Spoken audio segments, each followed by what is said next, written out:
Hi, thank you for tuning in. I really appreciate it, and I really want to deliver something of value to you. So, change. It's got a bad rep, doesn't it? But why is that? Well, because usually people associate it with something that was thrust upon them, something that they didn't really like. I mean, has it ever happened to you that you just get used to some procedure or some way of doing things, then all of a sudden somebody comes along and changes it? It's annoying, isn't it? Or you may have just moved, and for ages you didn't take everything out of your suitcases and everything out of the little boxes, but then at some point you decided you wanted to put everything into the right place. So you took it all out and put it all in neat little shelves, and it all fit nicely, and it looked great, and you knew where everybody is and everything is, and then somebody comes along and tells you you have to move again. But then there's other changes. I mean, has it ever happened to you that everybody was complaining about something? Everybody hated something. Your neighbor hated it. You hated it. Your dog hated it. Everybody thought it was horrible, but nobody ever did anything about it. And it just stayed the same all the time. Like paying taxes. So, what would happen if all of a sudden the government decided that they didn't want to have any taxes anymore? Well, that would be a change as well, wouldn't it?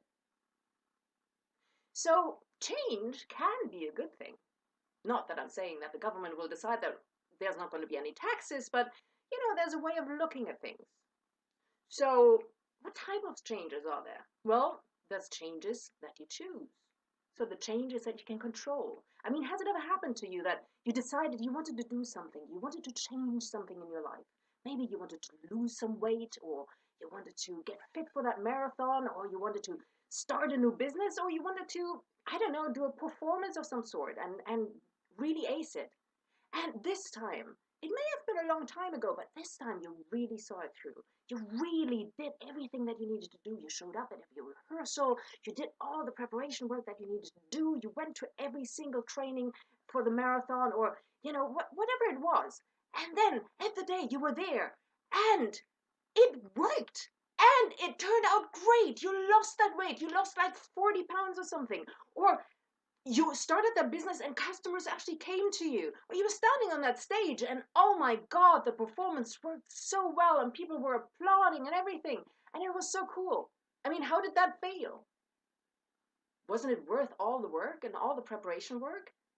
And when you were standing on that stage or standing at the starting line of that marathon, or when these customers were coming towards you, weren't you glad that you were really well prepared? If change feels good or bad, a lot of times depends on our preparation and our timing. So you can have all the talent you want in the world. If you aren't there to develop it and you don't practice, you will never reach your potential. You may be lucky on occasion, and on occasion it may work, but it also could go really badly and it may not work at all.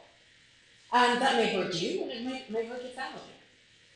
Or you will be willing to work, but you show up about 5 minutes before the event, and no matter what you do, in 5 minutes you will not learn 40 songs, right? So it does depend on the timing. Of course, sometimes changes are not under our control, and then they can feel like a huge wave coming towards us. And what are people usually doing in this kind of situation? There are different types of people, and different types of behaviors. So what we find a lot of time is this. There's a huge wave coming and a huge tsunami, and I just pretend not to see it. Tsunami, can't see anything. Just looking in a different direction. Now, what result is that going to get me? Or the other alternative to that is this. I am not going to change. You may want me to make me change, but I am not going to change. I am just going to stand right here.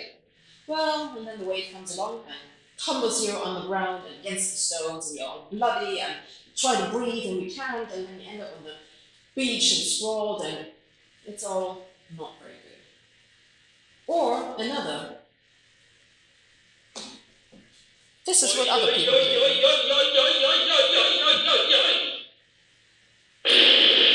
And another consequence. But sometimes you don't have anywhere to run. So when that big wave comes, what is another reaction that you could have? Well, you could go and buy yourself a surfboard, you can learn how to surf, and when that wave hits, you're going to have an exhilarating adventure, and it's going to be scary and exciting, and it's going to be dangerous, it may go wrong, but hey, it could also work, and then if it actually worked, you're going to have a story to tell for years to come. I mean, what do you rather want? Do you want to end up sprawled on the stones, or do you want to have a story that you can tell for years to come? So the way that change is going to affect you depends really on your preparation. But sometimes the wave is not this huge big wave, but it's more like a small little wave. So have you ever had that feeling before where you feel kind of bored and things don't feel right and you're slightly unhappy with your life and uncomfortable with the situation, and then the longer nothing changes, the pressure mounts and you don't even know why and what's wrong exactly? It's just these little things that keep bothering you, and then the pressure becomes more, and so you have to relieve it somehow and go and drink a glass of wine, or go and have a couple of pints with your mates, or you go shopping or gambling, and it feels a little bit better for a while.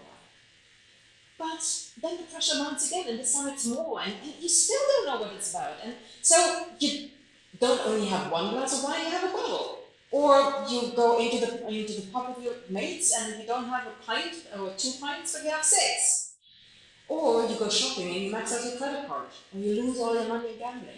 And then the next morning, you don't have anything, and all of a sudden there are these problems that are mounting up, and you still have that pressure inside. It didn't go away. So what is that about? Well, that pressure inside, maybe something telling you, something inside you telling you, there is a wave coming, but you're not paying attention. It is trying to warn you, there is a wave coming, you're going to drown if you don't do anything about it. But you just keep shutting it up. And that could be a wave about something external, like your environment. It could be something about your finances. It could be Brexit. It could be your job going away, and you know that it's coming, but you're just not doing anything about it. It could be your relationship. Say, with your husband or your wife, that you haven't gotten along really all that well lately, but you just don't want to think about it, and they're just annoying you, so you just shut it off, you just go to work, or you go to the pub and pretend it's not happening. And then, at some point, it may be happening big time.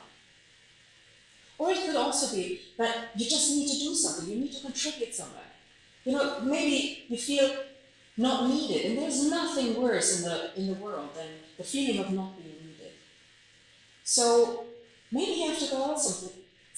Everybody has something to give somewhere. There's so much need out there. You just have to find where that need is. So why don't people change? Fear, and because they don't know how to go about it. So they do nothing. But doing nothing is a decision too, a decision with consequences. And that is what we will cover in the next video. So see you next time.